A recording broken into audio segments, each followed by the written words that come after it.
alafu ungekuwa na hela.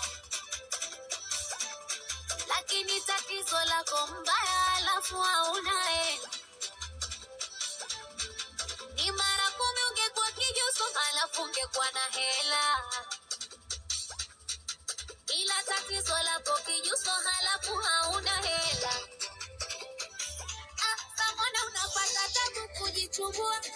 Tako unafosi kujibinua.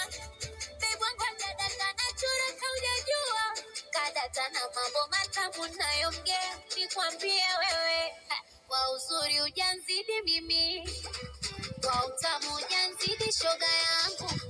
Kwa uzuri ujanzidi mimi, kwa utamu ujanzidi shoga yangu. Nayo beba kwani kwa wakwangu, kabla ya kwa wakwako hauna binti tukoswe. Hata kulala ni nana kwangu, kabla kulala kwako kwa unitishimwa wewe. Oya we, hakuna ulichonizidi cha kunipa stresi.